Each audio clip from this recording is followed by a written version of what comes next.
اللهم صل على محمد وآل محمد. اللهم صل على محمد وآل محمد.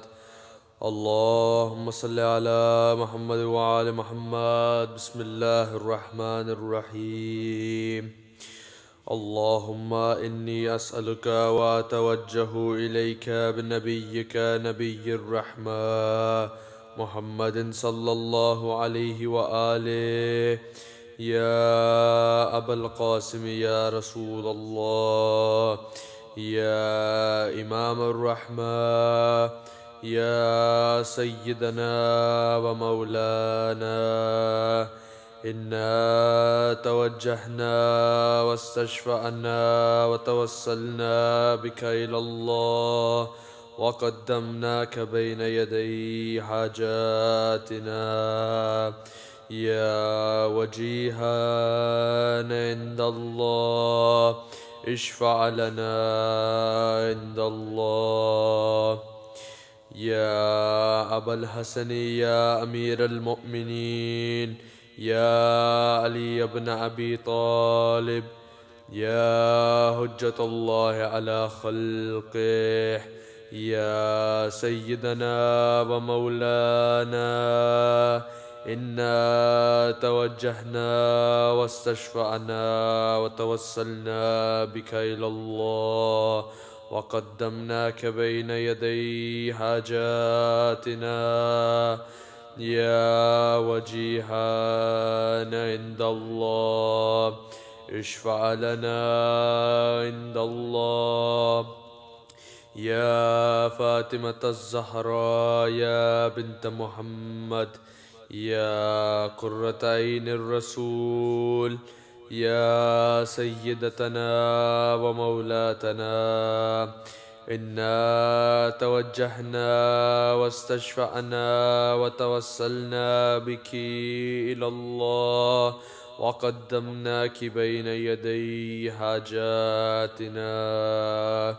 يا وجيهة عند الله اشفعي لنا عند الله.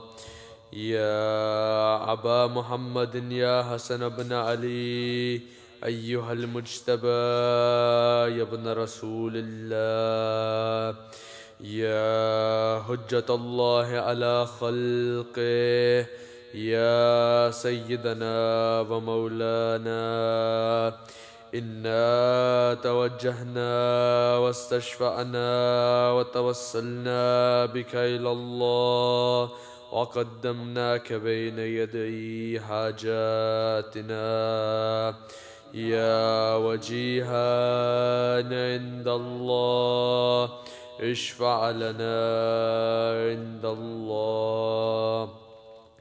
يا أبا عبد الله يا حسين بن علي أيها الشهيد يا ابن رسول الله، يا حجة الله على خلقه، يا سيدنا ومولانا، إنا توجهنا واستشفعنا وتوسلنا بك إلى الله وقدمناك بين يدي حاجاتنا. يا وجيها عند الله اشفع لنا عند الله. يا أبا الحسن يا علي بن الحسين، يا زين العابدين يا ابن رسول الله، يا حجة الله على خلقه، يا سيدنا ومولانا، إنا توجهنا واستشفعنا وتوسلنا بك إلى الله وقدمناك بين يدي حاجاتنا. يا وجيها عند الله اشفع لنا عند الله.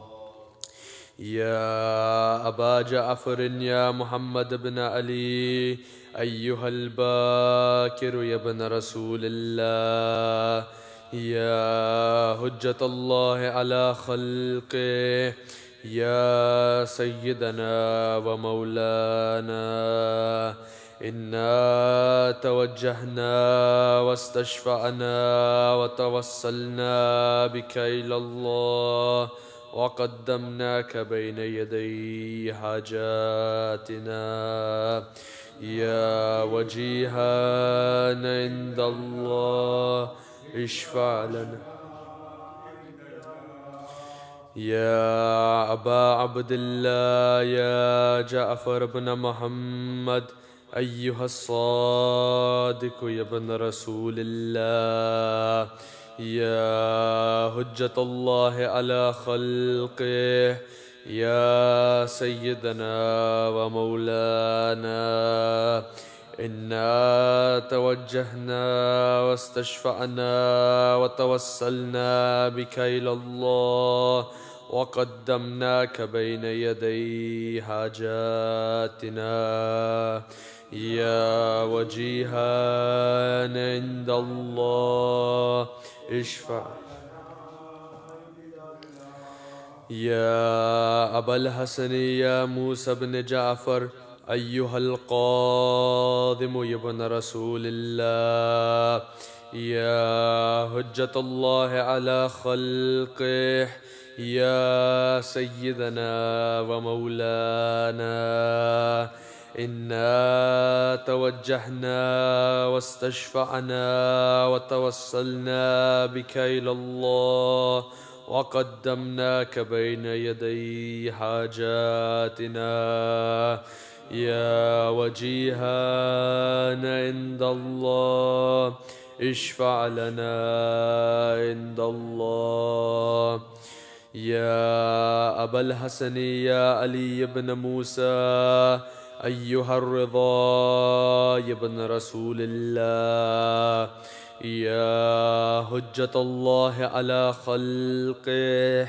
يا سيدنا ومولانا إنا توجهنا واستشفعنا وتوسلنا بك إلى الله وقدمناك بين يدي حاجاتنا يا وجيها عند الله اشفع لنا عند الله يا أبا جعفر يا محمد بن علي أيها التقي الجواد يا ابن رسول الله يا حجة الله على خلقه يا سيدنا ومولانا إنا توجهنا واستشفعنا وتوسلنا بك إلى الله وقدمناك بين يدي حاجاتنا يا وجيها عند الله اشفع لنا يا أبا الحسن يا علي بن محمد أيها الحاد النكي يا ابن رسول الله يا حجة الله على خلقه يا سيدنا ومولانا إنا توجهنا واستشفعنا وتوسلنا بك إلى الله وقدمناك بين يدي حاجاتنا يا وجيها عند الله اشفع لنا عند الله يا أبا محمد يا حسن بن علي أيها الزكي العسكري يا ابن رسول الله يا حجة الله على خلقه يا سيدنا ومولانا إنا توجهنا واستشفعنا وتوسلنا بك إلى الله وقدمناك بين يدي حاجاتنا يا وجيها عند الله اشفع لنا عند الله. يا وصي الحسن والخلف الحجة أيها القائم المنتظر المهدي يا ابن رسول الله، يا حجة الله على خلقه، يا سيدنا ومولانا، إنا توجهنا واستشفعنا وتوسلنا بك إلى الله وقدمناك بين يدي حاجاتنا يا وجيها عند الله، اشفع لنا عند الله. Ask for your hajat.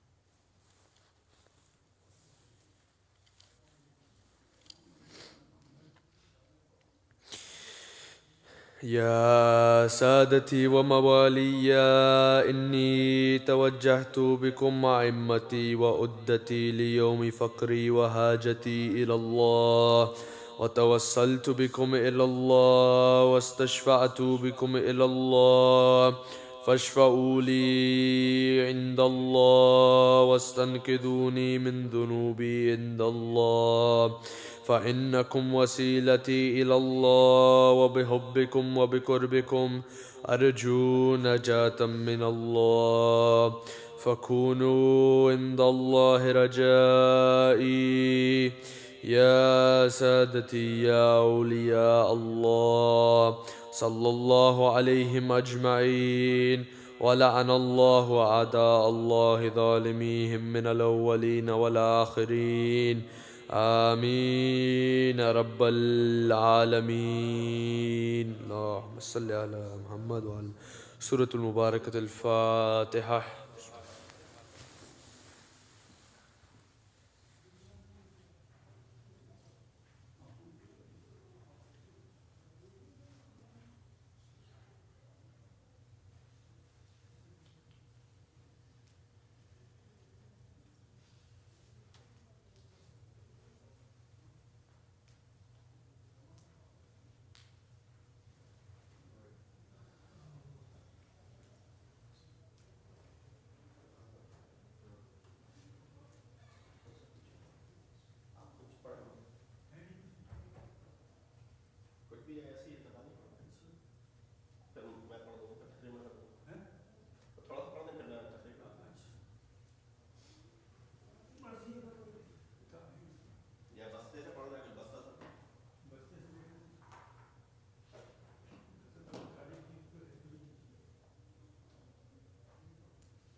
صلوات اللہم صلی علی محمد و آل محمد.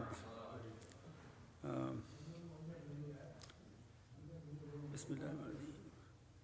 حیف اس کو بھی سمجھنے لگی دنیا کافر، جس کے رشتوں میں نہیں کوئی بھی رشتہ کافر. حیف اس کو بھی سمجھنے لگی دنیا کافر، جس کے رشتوں میں نہیں کوئی بھی رشتہ کافر. جس کو بھی چاہے بنا دیتا ہے ملا کافر، سچ ہے کافر کو نظر آتی ہے دنیا کافر. نسل وہ جس میں نہ ہو باپ نہ دادا کافر، غیر ممکن ہے کہ ہو اس کا خلاصہ کافر. اب تو کافر بھی ہے اس دور میں اندھا کافر، کل ایمان نظر آتا ہے سراپا کافر. بہت بت پرستوں کو مسلمان سمجھنے والے خاک سمجھیں گے مسلمان ہیں کیا کیا کافر. ایک قیامت ہے کہ ہوں کفر کے پالے مسلم، اور زچا خانہ ہو جس کے لیے کعبہ کافر. فخر سے کہتے ہیں اس کو سواد اعظم، ان میں جو کفر کرے گا وہ ہے کالا کافر. کفر کی بحث نہ چھیڑو تو غنیمت ہے یہی، بتلائیں گے ہم کون ہیں کیسا کافر. جس کی اولاد میں اسلام ہو 14 معصوم، وہ بھی کافر تو ہو جائیں گے 14 کافر. کون جانے کہ پیغمبر کو ضرورت کیا تھی، عقد مسلم کا ہو پڑھنے لگا صیغہ کافر. جس کی گودی میں پلا بانی اسلام بنے، وہ بھی کافر ہے تو ہے سارا زمانہ کافر. کل ایمان پسر ہوتا تو کیسے ہوتا، پالنے والا مقدس جو ہوتا کافر.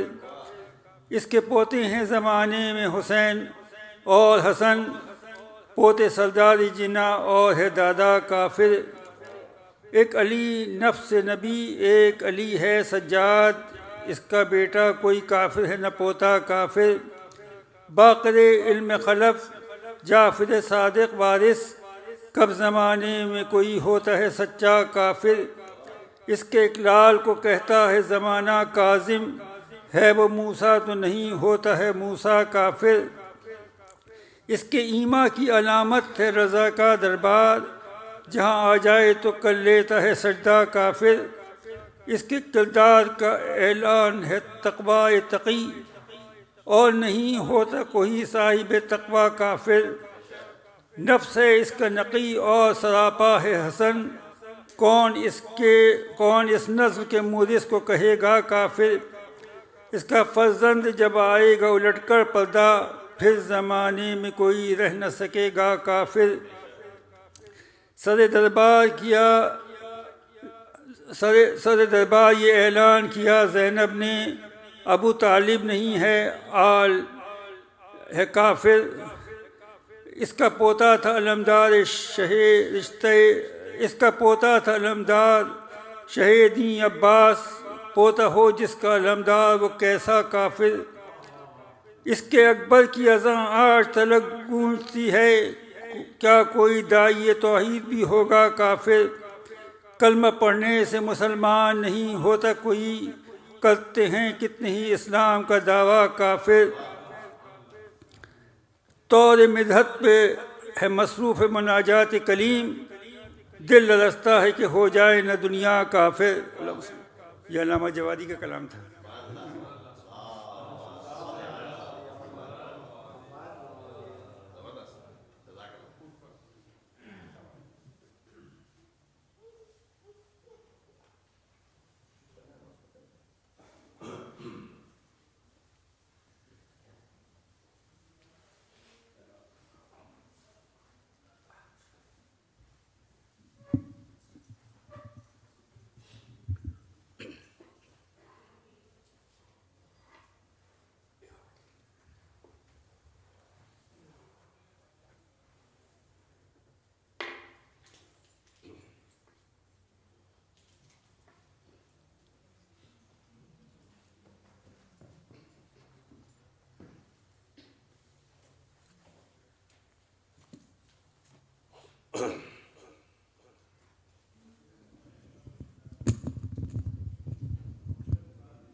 أعوذ بالله من الشيطان الرجيم بسم الله الرحمن الرحيم السلام عليكم.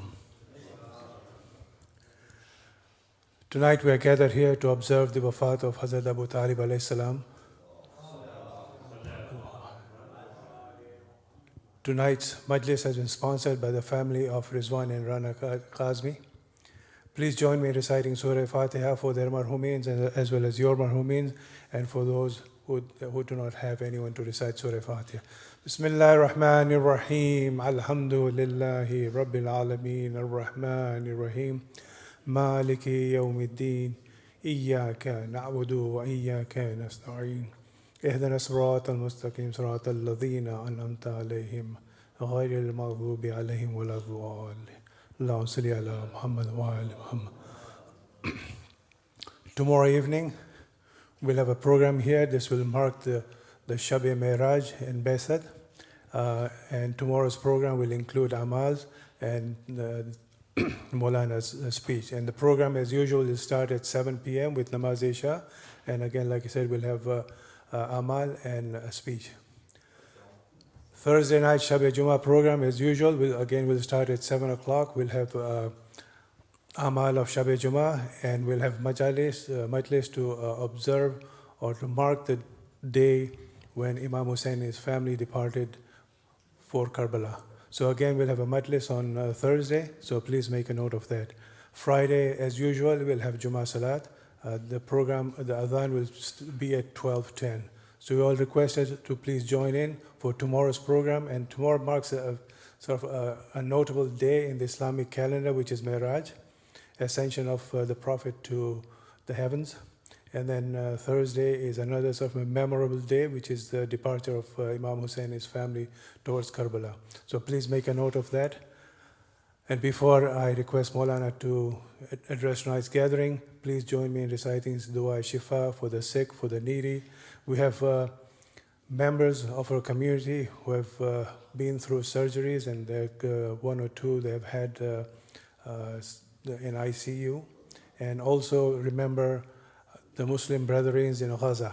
Bismillah ar-Rahman ar-Rahim. أَمَّنْ يُجِيبُ الْمُضْطَرَّ إِذَا دَعَاهُ وَيَكْشِفُ السُّوءَ أَمَّنْ يُجِيبُ الْمُضْطَرَّ إِذَا دَعَاهُ وَيَكْشِفُ السُّوءَ أَمَّنْ يُجِيبُ الْمُضْطَرَّ إِذَا دَعَاهُ وَيَكْشِفُ السُّوءَ أَمَّنْ يُجِيبُ الْمُضْطَرَّ إِذَا دَعَاهُ وَيَكْشِفُ السُّوءَ أَمَّنْ يُجِيبُ الْمُضْطَرَّ إِذَا دَعَاهُ وَيَكْشِفُ السُّوءَ. Allahumma salli ala Muhammad wa ali Muhammad. Respectfully, may I request Maulana to address tonight's gathering with a loud salawat.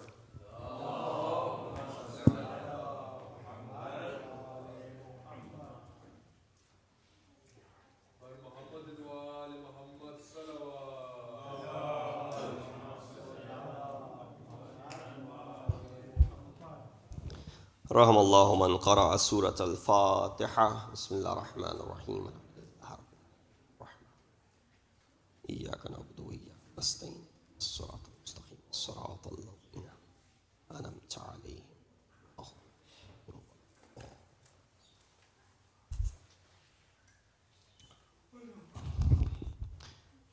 أعوذ بالله من الشيطان الرجيم. بسم الله الرحمن الرحيم. الحمد لله الذي قصرت عن رؤيته أبصار الناظرين وعجزت عن نعته أوهام الفاسفين. الحمد لله رب العالمين. الصلاة والسلام على أشرف الأنبياء والمرسلين خاتم النبيين وبالقاسم محمد وأهل بيته الطيبين الطاهرين المعصومين الذين أذهب الله عنهم الرجس وطهرهم تطهيرا.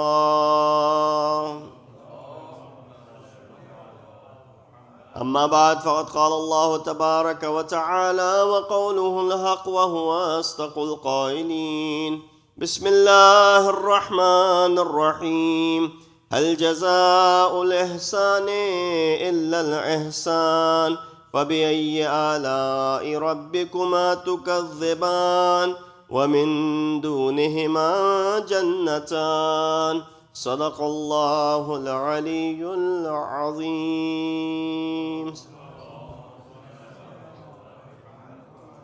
Assalamu alaikum wa rahmatullahi wa barakatuhu.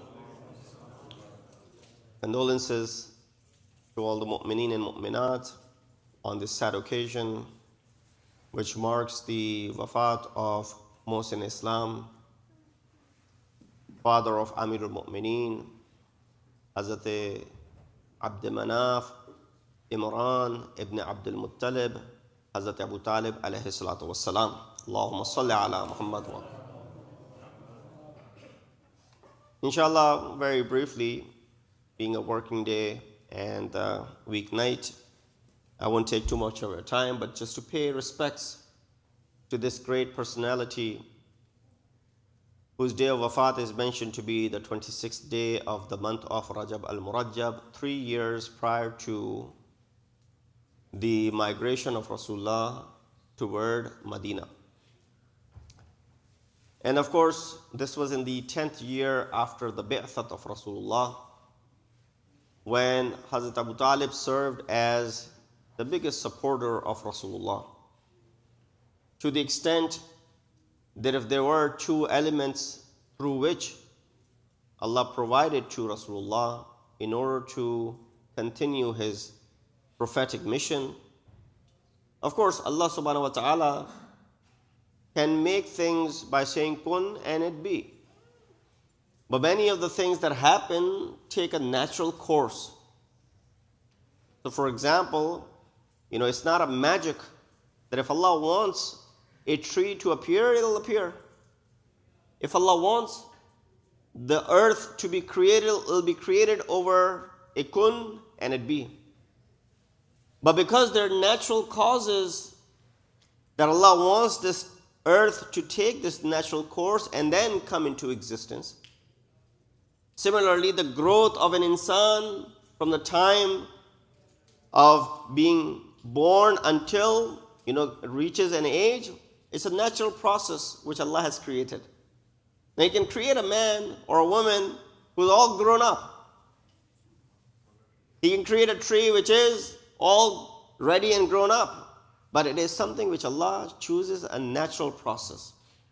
And when it comes to the propagation of Islam and as well as providing to His Prophet that support, Allah could have provided superficial stuff in order to protect His Rasul. The technology which people could not even imagine at that time, Allah could have easily provided that to Rasulullah. But He chose the means that were best at that time, which is part of the natural process. And so who did He choose?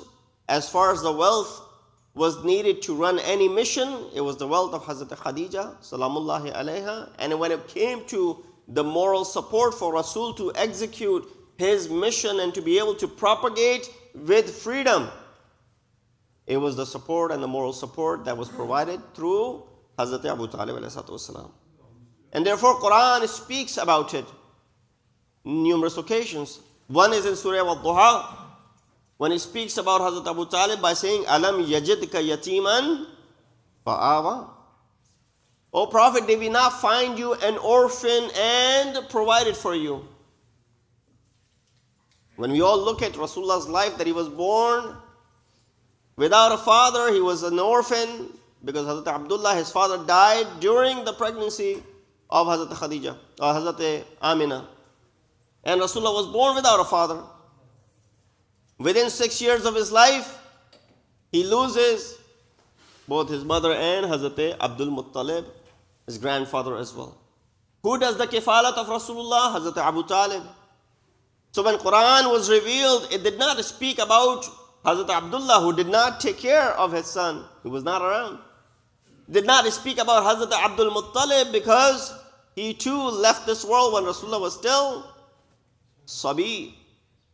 Who did the kifalat? Alam yajidka yatiman. Did we not find you a yatim, a 6-year-old, a 7-year-old? And we provided for you. Through whom? Hazrat Abu Talib. So Allah is saying, Alam yajidka yatiman fa'awa. We provided. Pay attention.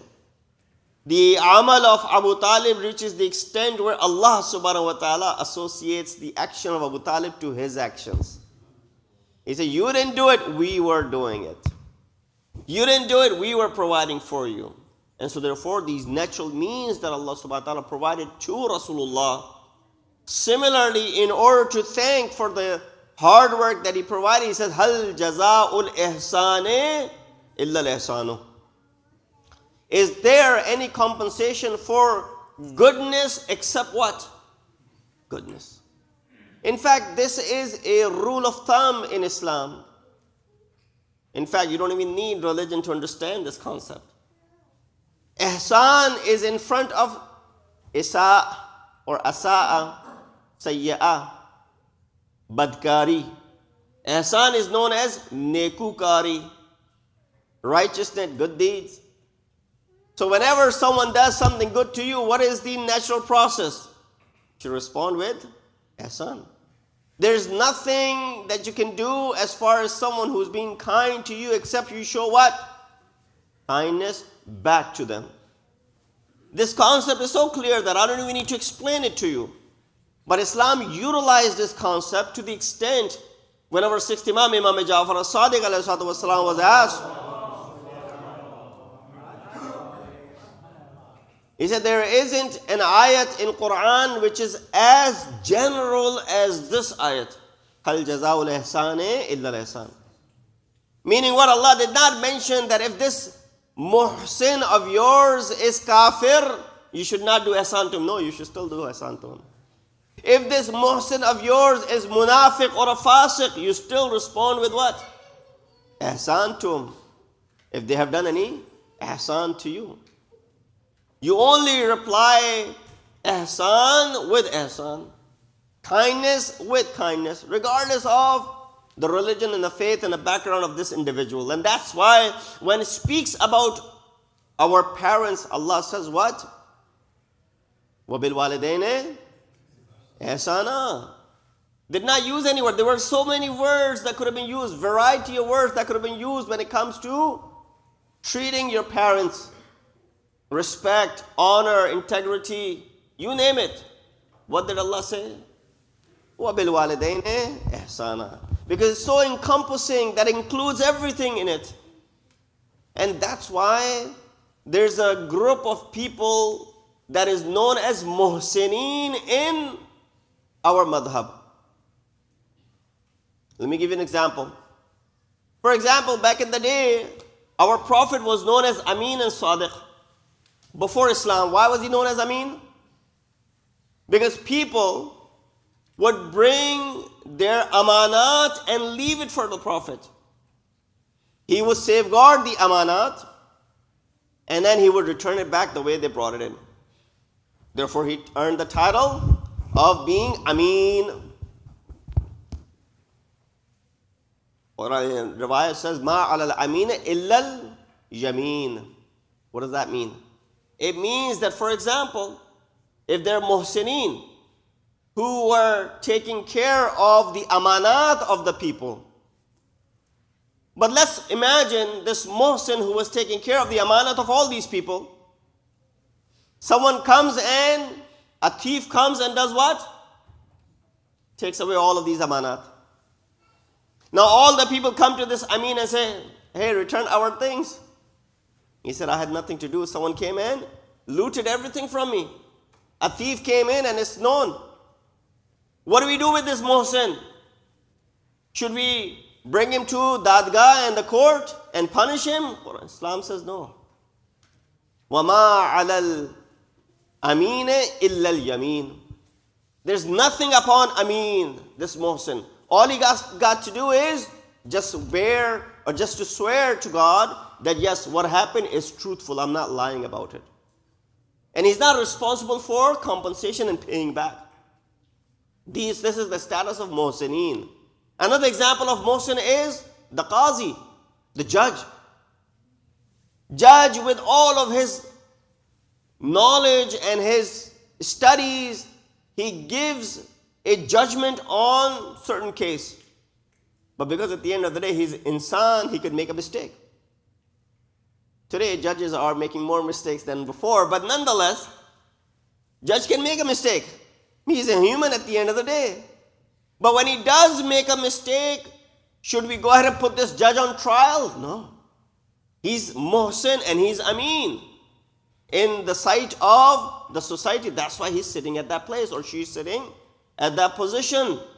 Therefore, what does Islam say? If a judge makes a mistake in regards to someone, and if he has to owe money, for example, he passed a judgment which ended up being against this individual, and this individual saw the loss and the khasara, who should take care of it? Baytul Mal should take care of it. Judge does not have to pay for it with his own pocket. This is the status of Muhsin in Islam. When Islam established this status of Muhsin, now look at the biggest Muhsin of Islam who earned this title before all of this could come into place. Muhsin Islam, Hadrat Abu Talib alayhi salatu wasalam. Salawat biji Muhammad wa alim. So therefore his style, his life that he led, he was born 30 years prior to Amul Fil, the year of the Abraha. And when he started taking care of Rasulullah, because Hazrat Abdul Muttalib trusted him more with any other of his children. And that's the reason when in the time of our seventh Imam, Imam Musa al-Kazim alayhi salatu wasalam, Harun asked Imam alayhi salatu wasalam that we are from the same family, from the family of Hazrat Abdul Muttalib. Harun is from the Abbasi clan. He is connecting his lineage to Abbas ibn Abdul Muttalib. He said, you go back to who? You go back to Abu Talib ibn Abdul Muttalib. We both go back to the same lineage. Why is it that you consider yourselves to be closer to Rasulullah than we? Imam responded by saying that, know this, father of Rasulullah and our grandfather Abu Talib were from the same mother and the same father. Whereas Abbas and the other children of Abu Talib were from the other mothers and the other wives of Hazrat Abdul Muttalib. The reason we are closest to Rasulullah is because Abu Talib and Abdullah were from the same mother, while Abbas was from the different mother. He couldn't help himself and he asked, he said, how do you consider yourself to be the warith of Rasulullah when the uncle has preference? You know, in inheritance, the rule of inheritance is that if you don't have any children, then it goes to the siblings. If you don't have any siblings, then it goes to who? The uncles and the aunts. He said it should have reached the uncle of Rasulullah after Rasulullah. Why did it go to you? Imam said, have you not understood the qaida of inheritance, that if even one child is alive, regardless of dhakarin aw untha, all the inheritance reaches that child. It does not even go to any other relations as long as even one child is alive. Rasulullah had that one daughter alive after his wafat. So every inheritance is the part and the hissa of Janab Fatmatul Zahra, our mother, Salamullahi alayha, Salawatullah Muhammad wa ala Muhammad. And I said, I'll give you another proof on top of that. If that is not enough of a proof, I'll prove it through Quran as well. Why is it that Abbas, son of Abdul Muttalib, did not inherit? Because the ayat of Quran says, وَالَّذِينَ آمَنُوا وَلَمْ يُحَاجِرُوا مَا لَكُم مِّن وَلَايَتِهِم مِّن شَيْءٍ حَتَّى يُهَاجِرُوا. Those who brought Iman, Abbas did bring Iman. وَلَمْ يُحَاجِرُوا. But they did not do hijrat with you, O Rasulullah. مَا لَكُم مِّن وِلَايَتِهِم. There's no wilayat upon them. Since Abbas did not do muhajirat, his status is different than the status of those who did muhajirat and migrated with Rasulullah. Then he continued asking, he said, why do you allow people to call you to be Yabna Rasulullah? That you are the Ibn and the son of Rasulullah. Why do you allow people to do that? Nisbat to their fathers. Nisbat is to the fathers, not to the sons. While you are the sons of the daughter of Rasulullah. Why do you call yourself to be Yabna Rasulullah? You should call yourself to be Yabna Abu Talib, not Yabna Rasulullah. Imam ﷺ responded by saying, O Harun, if Prophet was alive today, and if he was to ask for the hand of your daughter in marriage, would you give him? He said, absolutely, this will be sharaf and honor for us. He said, well, Rasulullah cannot ask the hand of our daughter from us because they are from his progeny and they are from his grandchildren, and therefore it would be haram for him to ask. The fact that he cannot ask for our daughter's hand in marriage proves the point that we are the children of Rasulullah. While it was difficult for him to fathom this, Imam ﷺ also recited an ayat of Quran. While this proof was enough, Imam went ahead and recited this ayat of Quran which says, وَمِن ذُرِّيَّتِهِ Zurriyat of who? Hazrat Nuh ﷺ. Allah counts all of these Anbiya to be the Zurriyat of Hazrat Nuh. He said, وَمِن ذُرِّيَّتِهِ دَاوُودَ وَسُلَيْمَانَ وَأَيُّوبَ وَيُوسُفَ وَمُوسَى وَهَارُونَ كَذَلِكَ نَجْزِي الْمُحْسِنِينَ وَزَكَرِيَّا وَيَحْيَا وَإِيسَى wa Ilyas. Imam asked him, why do you think that Allah subhanahu wa ta'ala is counting Hazrat Isa to be the zurriyat of Hazrat Nuh? With all the gap in between him and Hazrat Nuh, who was the father of Hazrat Isa? He said, didn't have a father. He said he didn't even have a father. He only had a mother, which is Maryam, from the progeny of Hazrat Nuh ﷺ. Yet Allah still considers Hazrat Isa to be what? From the zurriyat of Hazrat Nuh ﷺ, documents it in the ayat of Quran, while we are connected to Rasulullah with one medium, and that is his daughter, and the only daughter, Fatimatu Zahra, salamullahi alayha. Salawatul. So from here we understand how Imam ﷺ gave these answers, which of course were dandan shikan to Hakim-e-Waqt. I don't want to take too much of your time, but there always been this discussion as far as the Iman of Hazrat Abu Talib is concerned. I think it's a fruitless and beja discussion that does not even need to happen.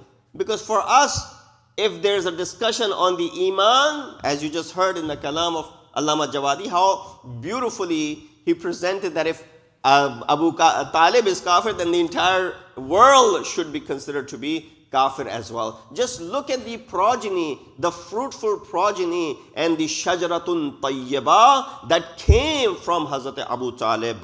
In the history, there isn't a more prosperous and the more blessed family than the family of Hazrat Abu Talib. Why? Because he's the first advocate and the protector of Rasulullah, because he was amongst the leaders of the tribe of Makkah. And then we see that he's got a son by the name Ali ibn Abi Talib, who's got 11 children from his progeny, all of whom are considered to be the Imams of the Ummah. Another son by the name of Ja'far al-Tayyar, who was martyred in the Baytul of Mauta, and when he lost both of his arms, Allah replaced his arms with the wings and gave him that Masjid-e-Ali, which even Rasulullah, because he was alive, Rasulullah took pride in it. Another son is by the name of Aqil, who has a son by the name of Muslim ibn Aqil, who is the first martyr of what?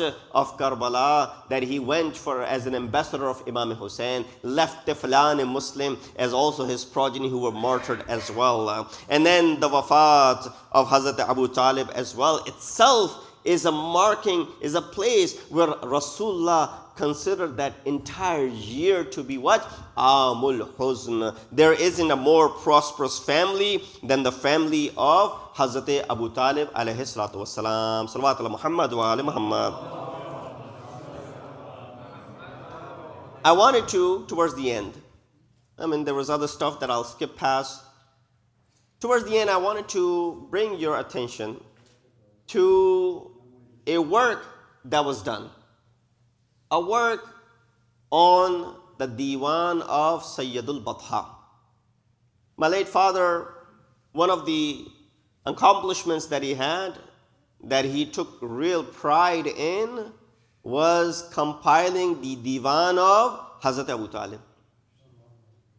He compiled and he collected all of the ash'ar of Hazrat Abu Talib that could be found in various different books of tawarikh, as well as the books of Kitab al-Sunan and so on and so forth. History, along with history as well as ahadith, collected all of the ash'ar of Hazrat Abu Talib and then did a commentary on those ash'ar as well. So not only the translation, but also the commentary on those ash'ar. This book is named as Diwan Sayyidul Batha or Hazrat Abu Talib. He was known as Sayyidul Batha. That was his laqab in Quraysh. I just want to read for you a couple of ash'ar from this Diwan of Hazrat Abu Talib.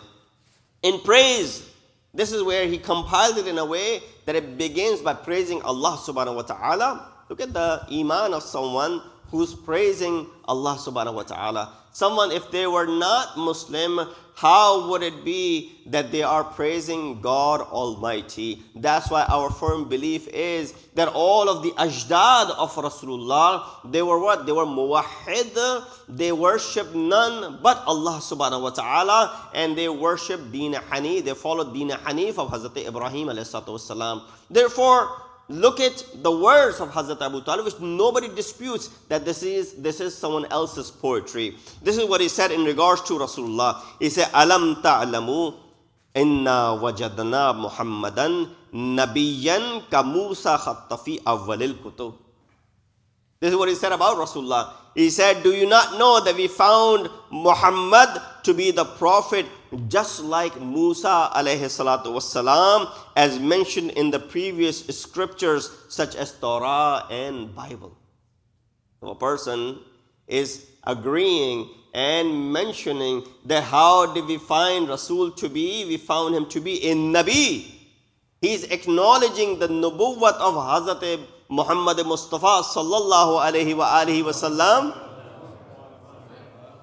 prior to Rasulullah announcing his nubuwwat. You know where he knew all this? Of course, we don't associate that Hazrat Abu Talib had the ilm of the nubuwwat of Rasulullah, from ghaib, for example. No, we don't associate that with him.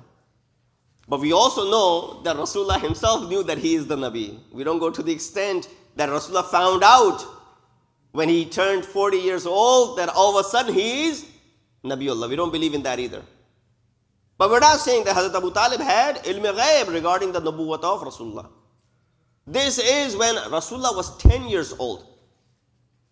The Hazrat Abu Talib takes him to the journey of Tijarat toward northern part of Arabia, Sham. And when they arrived there was this rahib, a monk who had this monastery over there, and he never paid attention to any of these caravans that came. But when Hazrat Abu Talib for the first time brought Rasulullah, he was able to see something different. He wanted to find out, so he invited the entire caravan for food. That you've come from long distance, you must be hungry, let me serve you all. And make sure that you bring everyone to the Dastarkhan. Everybody came, they left Rasulullah with the luggage. He was only 10 years old at that time. This rahib said, how come you didn't bring? I don't see the same light in you the way I saw it before. Is there someone that you left behind? He said, yes, we left behind that 10-year-old boy who's looking after the luggage. He said, no, bring everyone. That is the reason I have invited all of you. When he invited Rasulullah as well to the Dastarkhan and he saw the blessings and the barakat, he spoke to Hazrat Abu Talib saying, who is this to you? Hazrat Abu Talib said, he is my son. He said, no, the signs tell me that you are not, the ayat tell me that you are not his father. because his father should not be alive at the moment. This is what has appeared in our books. He said, you're right, his father is not alive. I'm his uncle who is taking care of him and he's in my custody. He said, that is correct. Make sure that you look at the signs that are present. And he shows the signs of Muhr al-Nubuwwat on the shoulders of Rasulullah, saying, I'm correct in telling you that this is a child, not an ordinary child, will be Nabi one day, and you should protect him from the evils of other religions that already know about his arrival. Hazrat Abu Talib from that moment on knows that who this Muhammad is. Not only that he is my nephew that is given to me by my father Abdul Muttalib to take care of, but is someone going to be a Nabi and the last of the Anbiya. And that is the reason we find in the kalam of Hazrat Abu Talib when he says, Alam ta'lamu inna wajadna Muhammadan Nabiyyan ka Musa. Do you not know that we found Nabi Muhammad to be Nabi, just like Hazrat Musa alayhi salatu wasalam. Salawat ala Muhammad wa ali Muhammad. And then when he directly spoke to Rasulullah, this is what Hazrat Abu Talib said. He said, Antal amino, amin Allah la kizba, was sadiqul qawli, la lahwun, wa la la'ibun. O Muhammad, you are righteous, the trustworthy from Allah, and there's no lie in that. You are truthful in your speech, and it is not a play or diversion. There's no lahav or there's no la'ib as far as your speech is concerned. Antar Rasul, Rasulullah na'limuhu, alayka tanzilu min dhil izzatil kutub. You are the messenger of Allah, and we know that the revelation has come down to you from the God Almighty. This is before the revelation came down to Rasulullah that Hazrat Abu Talib is prophesying about. This is an individual who gave everything for the sake of Rasulullah. When the Quraysh had come to Abu Talib saying, "Oh Abu Talib, stop your nephew from speaking against our gods." Speaking against our gods. It did not say speaking against your gods. Pay attention to what these Quraysh tell us. Quraysh even know that Abu Talib does not worship these asnam, they worship these asnam. Stop him from speaking against our gods, meaning the asnam, the but that we worship. Hazrat Abu Talib said to Rasulullah, "Oh my nephew, these people are complaining. What do you want to do?" He said, "Law wada'u shams." If they were to place sun on my right hand and moon on my left hand, I will not refrain from delivering the message of Allah subhanahu wa ta'ala. At this moment, when Abu Talib is presenting this case to Rasulullah, Rasul feels that his only supporter might also be slipping away from his hands, and his task will become even that more difficult. But after a little pause, Hazrat Abu Talib reaffirms his condition, his support to Rasulullah, saying, "Oh my nephew, continue doing your work. Not a single person can touch you or harm you, even to the extent of your hair, as long as Abu Talib is alive." Therefore, I want to bring your attention to this concept just by looking at the two riwayat, and I'll conclude. The two riwayat.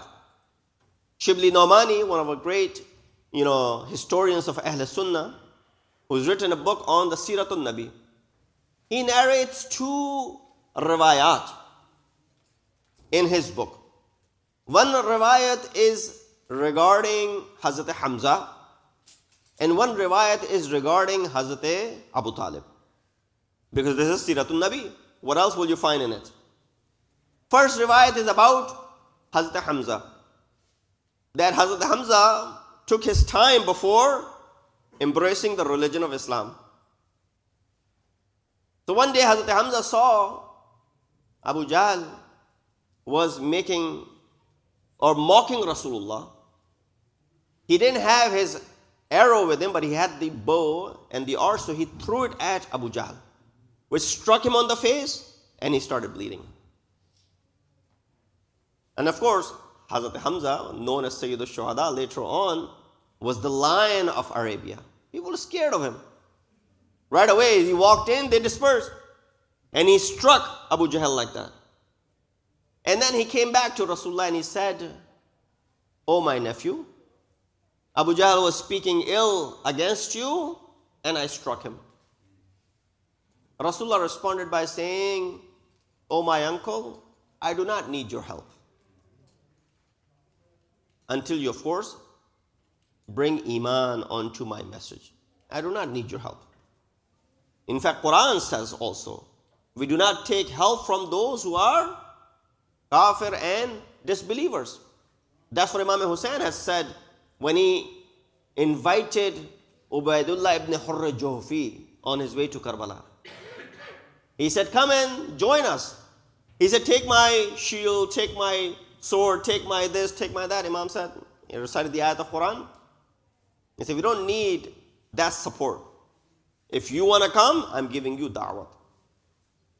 Rasulullah responded the same way, "I don't need your help." Why? Because you have not brought Iman onto me yet. Similar incident happens. Rasulullah is praying in Kaaba.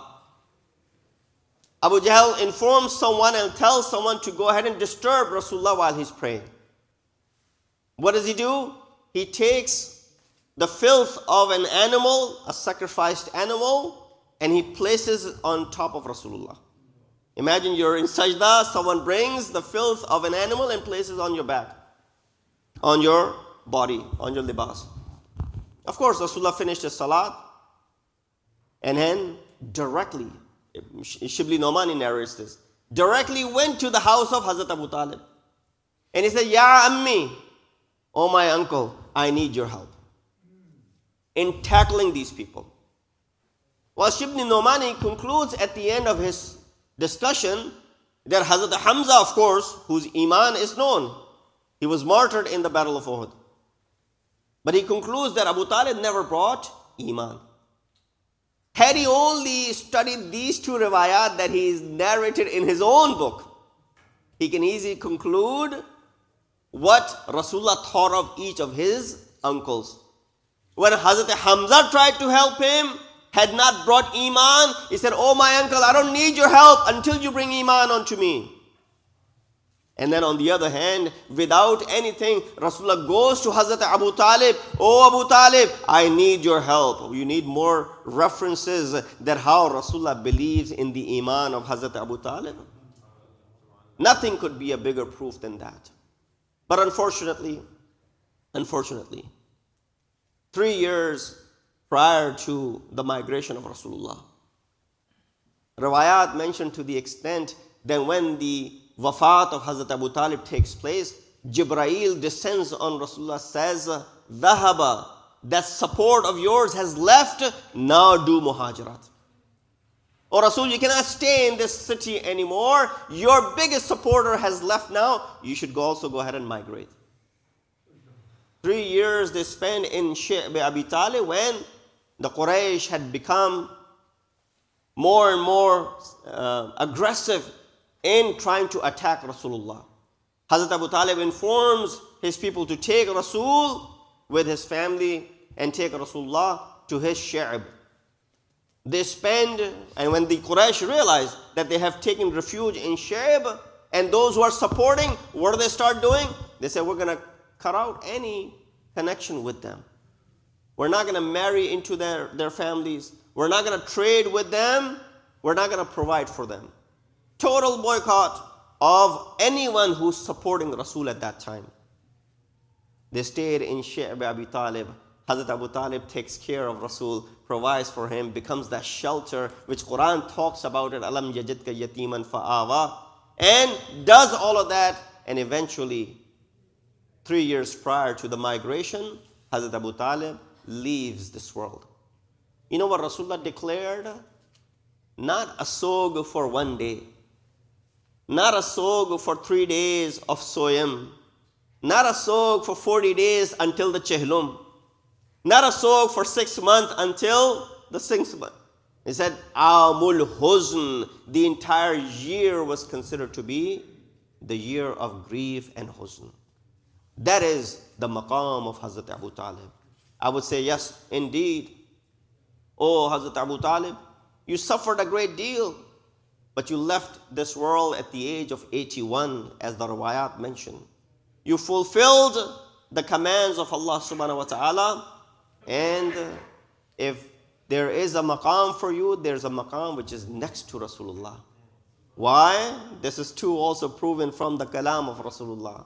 Rasul said, Ana wa kafilul yatim kahatayn fil jannah. Me and the one who takes care of a yatim will be like this in Jannat. Like this, and he pointed with his finger. If you want to earn Jannat, just take care, a custody of a yatim, fulfill and provide for a yatim. That is the shortest cut toward the paradise. Believe it or not, so many riwayat in this regard. So Rasul says, me and the one who takes care of a yatim will be like this in Jannat. Just imagine if this yatim is Rasul himself. What will be the maqam of that individual who has taken care of this Rasul? With that said, yes, he left this world in this huzn, in this grief, but he fulfilled his duty. His duty was done. But I would bring your attentions towards Karbala. There is Abu Talib who's leaving this world 3 years prior to the migration, but 60 years after migration, what do we see? We see Ali Abu Talib in Karbala. You see Ali Ali in Karbala. You see Ali Ja'far in Karbala. You see Ali Aqil in Karbala. Muslim is there. Tiflan Muslim are there. Ali's children are there. Ali's grandchildren are there. Every single one of them, they are the reminders of how our forefather was there. Our Jad was there when Islam needed in initial days. Rasulullah was in need of someone's support. Our grandfather provided at that time. And now when Islam is in need again, our blood will be given toward this sacrifice. Imam Hussein on the day of Ashur, when Imam calls upon Hal min Nasirin Yansuruna, Hal min Nasirin Yansuruna, Hal min Mughithin Yughithuna, and nobody responds, is the similar feeling that Zainab has in the Darbari Yazid when nobody stands up for the rights of Zainab. Similarly, nobody stands up for the rights of Hussein in Karbala. Imam Hussein puts his sword away and he says, Ya Suyuf, O swords, come and get me. Hussein is hazir. Ala lanatullah al-qawm al-zalimin. Wa sayalamu alladhina zalamu ayyamun qalibin yanqalibun. Inna lillahi wa inna ilayhi raji'un. बार अल्लाह हमारी इस बात कबूल फरमा. हम गुनाहगार हैं, हमारे गुनाहों से दरगुजर फरमा. हमें अहले बैत अलैहिस्सलाम के नक्शे कदम पर चलने की तौफीक अता फरमा. हमें उनकी तालीमात पर अमल करने की तौफीक अता फरमा. हमारे इमाम के ज़ुहूर में ताजील फरमा. हमें उनके आवान व अंसार में शुमार कर. रब्बना तक़ब्बल मिन्ना इन्नका अंतस समीउल अलीम. मातम हुसैन या हुसैन.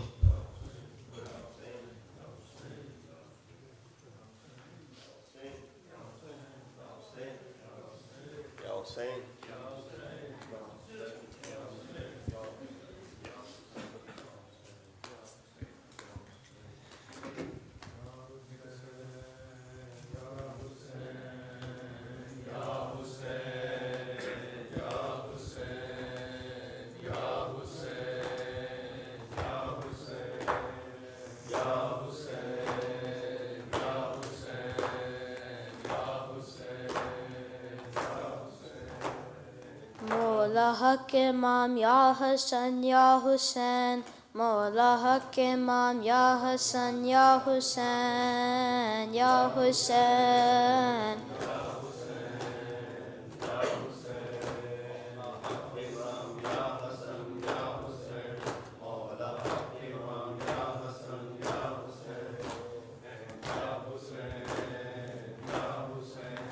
वो आबिदे बीमार था, चलने से जो लाचार था,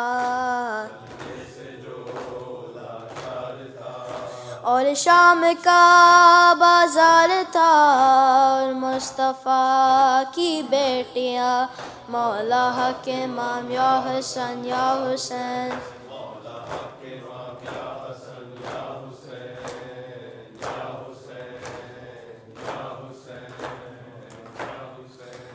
شبیر کی وہ لاڈلی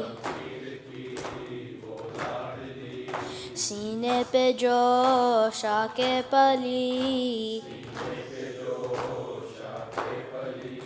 جس کی ابابن میں جلی منہ پر تماچوں کے نشا مولا حق امام یا حسن یا حسین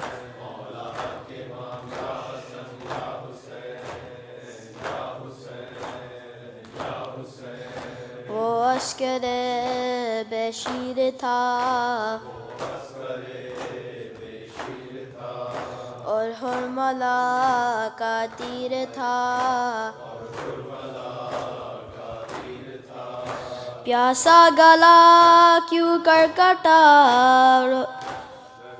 زمین اور آسماں مولا حق امام یا حسن یا حسین مولا حق امام یا حسن یا حسین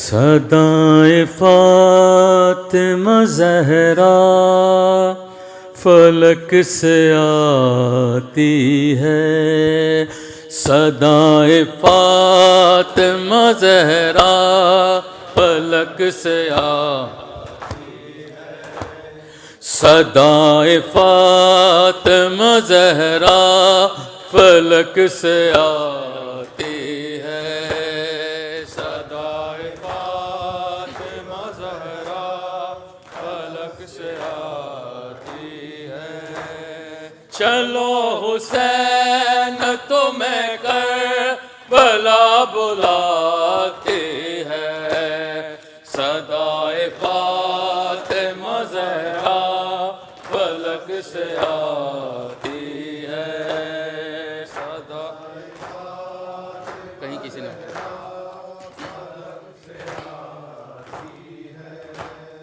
کہیں کسی نے چلا تو نہیں دیا خنجر میرے حسین میرے لال میرے دل بر تمہارے خون کی خوشبو یہاں تک آتی ہے چلو حسین تمہیں کربلا بلاتی ہے صدائے فاطمہ زہرا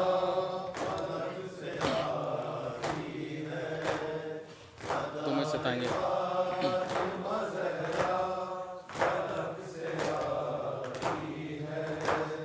تمہیں ستائیں گے یہ ظلم جور کے بانی نہیں ملے گا تمہیں تیرے دن تلک پانی پیام رنج و علم القما سناتی ہے چلو حسین تمہیں کربلا بلاتی ہے صدائے فاطمہ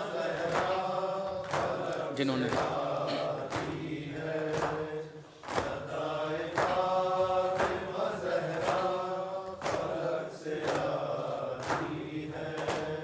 جنہوں نے مجھ پہ گرایا تھا جلتا دروازہ وہ زخم ہے میرے دل پر ابھی تلک تازہ تپش یہ آگ کے دل کو میرے جلاتی ہے چلو حسین تمہیں کربلا بلاتی ہے صدائے فاطمہ زہرا فلک سے رہو گے صدائے فاطمہ زہرا فلک سے آتی ہے رہو گے دشت مصیبت میں دن دن پیاسے تمہیں اٹھانے ہیں مقتل سے خون بھرے لاشیں کہاں کہاں تم تقدیر آزماتے ہیں، چلو حسین تمہیں کربلا بلاتے ہیں، صدائے پاک رسول پاک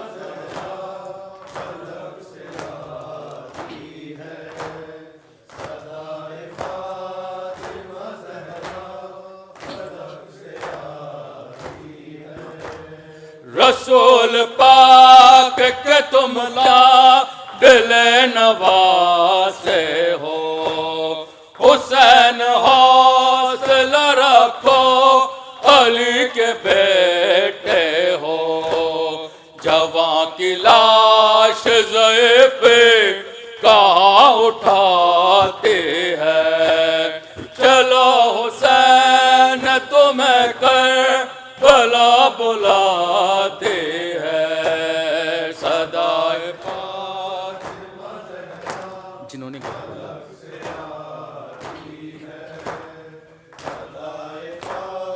فاطمہ زہرا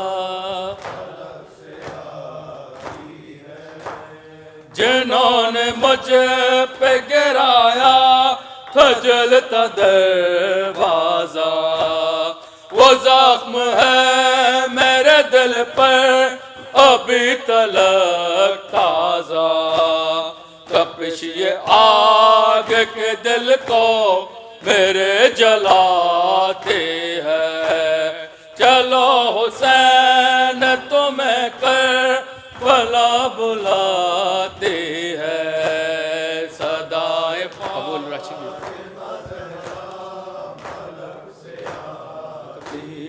قبول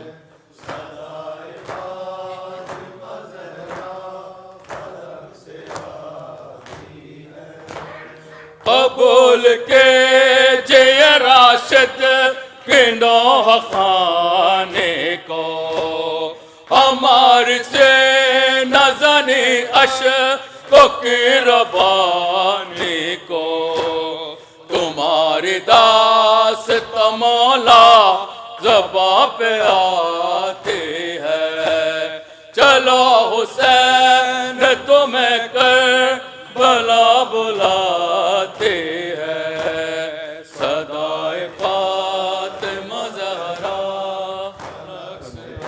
بر محمد و آل محمد بنتر صلوات۔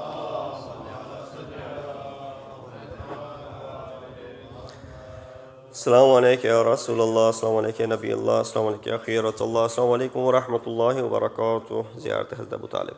السلام علیکم یا سید البطحاء وابن رئیسها، السلام علیکم یا وارث الکعبۃ بعد تاسیسها، السلام علیکم یا کافل رسول اللہ، السلام علیکم یا حافظ دین اللہ، السلام علیکم یا عم المصطفیٰ، السلام علیکم یا ابا المرتضی، السلام علیکم یا والد الائمة الہدی، کفاک بما اولاک اللہ شرفا ونسبا، وحسبک بما آتاک اللہ عزا وحسبا، السلام علیکم یا شرف الوجود، السلام علیکم یا ولی المعبود، السلام علیکم یا حارس النبی الموعود، السلام علیکم من رزق ولد خیر مولود، السلام علیکم یا من حسس بالولد الزکی الطاہر المطہر، الذی اشتق اسمہ من العلی ہنیا لک ثم ہنیا لک من ولد هو المرتضى من رسول وأخ الرسول وزوج البتول وسيف الله المسلول، هنيا لك ثم هنيا لك من ولد هو من محمد المصطفى بمنزلة هارون من موسى، هنيا لك من ولد هو شريك النبوة والمخصوص بالأخوة وكاشف الغمة وإمام الأمة وأبو الأمة، هنيا لك من ولد هو قسيم الجنة والنار، ونعمة الله على الأبرار ونقمة الله على الفجار، السلام عليك وعليه وعليهم أجمعين ورحمة الله وبركاته، السلام عليك يا غريب الغرباء، السلام عليك يا معين الضعفاء والفقراء، السلام عليك شمس الشموس وأنيس النفوس أيها المدفون بأرض طوس، علي بن موسى رضا ورحمة الله وبركاته، السلام عليك صاحب العصر والزمان، السلام عليك إمام الإنس والجنة، السلام عليك شريك القرآن، أجل الله تعالى فرجك وسهل الله مخرجك وظهورك، وجعلنا من أعوانك وانصارك ورحمة الله وبركاته.